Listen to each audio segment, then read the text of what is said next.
Bonjour. C'est moi Orson Welles. J'aime pas trop les voleurs et les fils de pute. Salut c'est Nos Ciné, votre rendez-vous avec le cinéma qui aujourd'hui se présente à vous sous sa forme Extra Ball, sa déclinaison simple, brève mais savoureuse qui nous permet de mettre en lumière un film du moment comme on va le faire là tout de suite en causant de Millennium avec mon camarade Julien Dupuis. Salut Julien. Salut Thomas. C'est Nos Ciné Extra Ball spécial Millennium et c'est parti. Monde de merde. Pourquoi il a dit ça? C'est ce que je veux savoir. Millennium, donc, comme son nom vous l'aura fait comprendre, c'est une nouvelle adaptation des personnages créés par feu le romancier suédois Stieg Larsson. Cette fois-ci, c'est Claire Foy qui incarne Lisbeth Salander, la hackeuse un poil espionne sur les bords, et Sverrir Gudnason, j'espère que je prononce bien son nom, qui récupère le rôle du journaliste d'investigation Mikael Blomqvist, le tout étant réalisé par Fede Alvarez. Qu'est-ce que ça vaut tout ça, mon bon Julien? Moi, Fede Alvarez, c'est déjà un réalisateur que j'ai repéré, auquel je tiens beaucoup. Je trouve qu'il s'était très bien sorti du remake extrêmement casse-gueule de Evil Dead. Oui. Et il s'en était bien sorti. Je pense que c'est important en fait de le rappeler là, alors qu'on va parler de Millennium, parce qu'il avait pris en fait, à mon sens, le projet sous un angle qui était intéressant. C'est-à-dire qu'il n'essayait pas du tout de singer Sam Raimi.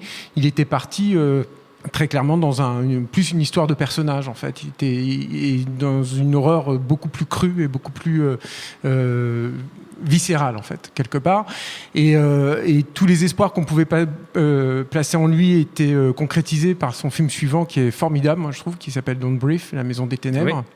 Qui est sorti il y a 2 ans, je crois, à peu près, où là, tu disais, bon, il y a une voix nouvelle qui est arrivée, quelqu'un qui sait travailler le glauque, sait rendre un film intense et en même temps réjouissant, et un vrai œil de metteur en scène, un vrai projet de mise en scène. Donc moi, j'attendais plutôt Millennium, tout en sachant que c'est, à mon sens, des projets problématiques, parce que j'ai pas beaucoup d'estime, en fait, pour les romans originaux. Et je trouve que tu n'avais pas cédé à la Larsson mania non, pas du tout. Et je trouve que le Fincher s'en était sorti aussi parce qu'il avait, de la même façon que Fede Alvarez avait pris en fait le remake de Evil Dead dans le bon sens, il avait un peu biaisé, c'est-à-dire que l'intrigue policière qui est assez pauvre à mon sens, oui, et assez puérile dans les romans de Stieg Larsson était finalement accessoire, et tout l'intérêt en fait du film c'était de faire un film d'ambiance déjà et de faire un vrai beau film de personnages. Et ce qu'il avait fait avec le couple central et notamment avec Lisbeth Salander, moi j'avais adhéré totalement, et notamment un ajout final avec la scène du blouson, on va dire comme ça pour pas trop, mais qui n'est pas dans le roman, vu, voilà. Effectivement, il était un rajout. Mais qui est une super belle idée, quoi, qui a à la fois appuyé le personnage de Lisbeth, l'enfermer dans sa malédiction en fait, dans ses traumas, et il la faisait malgré tout quand même avancer en fait, progresser dans l'histoire. Alors pourquoi Fede Alvarez maintenant s'est lancé à son tour sur Millennium? Alors je sais pas trop pourquoi en fait, à vrai dire, parce que je pense qu'il a dû tourner assez rapidement, j'ai l'impression. Il a tourné aussi avec beaucoup moins d'argent que le Fincher, et il a en plus dû se coltiner un changement complet de cast qui est pas très heureux. C'est-à-dire que moi, Claire Foy, ça reste une bonne actrice, elle fait le taf, mais elle est pas du tout habitée en fait, comme pouvait l'être Rooney Mara, et elle est un peu transparente en fait. Je trouve dans le film, elle est pas très présente. Et l'autre gros souci, c'est la narration aussi, et de l'intrigue, qui est une nouvelle fois. Alors, je crois que c'est plus ou moins adapté du 3e roman, du 4e roman, je crois. Très librement adapté du roman non terminé. Voilà, mais je crois qu'il y a aussi un petit peu d'éléments du deuxième roman, mais tout ça est extrêmement pauvre, et du coup, j'ai l'impression que Fede Alvarez, lui, a réorienté en fait le film vers une espèce de blockbuster d'action pour adultes. J'entends par adulte que il y a plus de sang, plus de cul. Et que c'est des personnages un petit peu plus cassés, un peu plus brisés.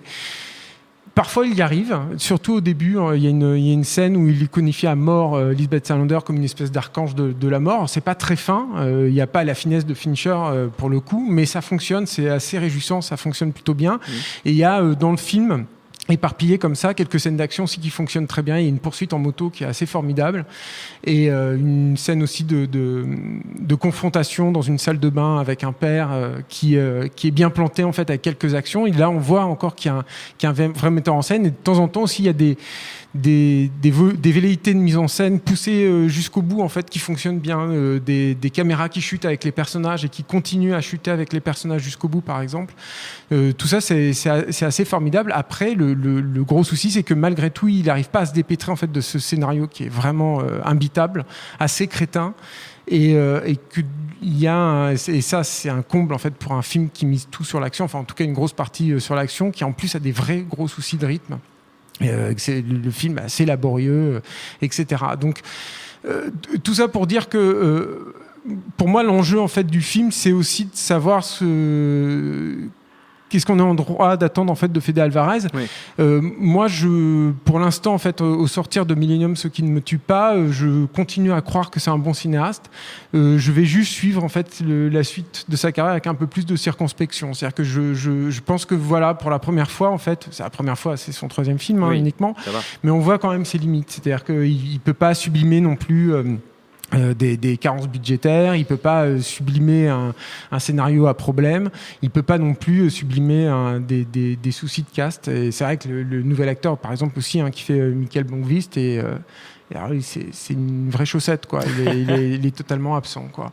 Donc il reste quand même des beaux morceaux dans le film, mais éparpillés, essaimés à l'intérieur d'un ensemble qui est, somme toute, assez peu satisfaisant. Peut-être qu'on peut espérer pour lui qu'il arrive à se détacher des univers un peu trop franchisés, type Millennium ou ce genre de choses, qui sont déjà des projets à problème de toute façon à la base. Je pense qu'il faudrait, en fait, qu'il soit casté par un bon producteur, en fait, qui sache vraiment l'utiliser pour le potentiel réel qu'il a et que lui-même se sente à l'aise, en fait, dans le projet. Peut-être aussi c'est dû au fait que Fede Alvarez est finalement un réalisateur très jeune qui n'a pas beaucoup d'expérience et que sur un film à 50 millions de dollars, il doit aussi composer avec des impératifs de production sur lesquels il ne sait pas juguler. Voilà. Donc c'est... Voilà, je pense que tout ça fait que ça reste quand même une petite déception, Millennium, mais avec... voilà, je ne perds pas totalement espoir dans notre homme. Tu as quand même un peu espoir encore en Fede Alvarez. Exactement. Si vous voulez juger sur Pièce Millennium, c'est à voir en ce moment au cinéma. Notre temps est écoulé. Merci Julien, merci Quentin à la technique, à l'antenne, pareil pour l'accueil. Binge.audio pour toutes les infos utiles. On vous dit à très bientôt. Binge.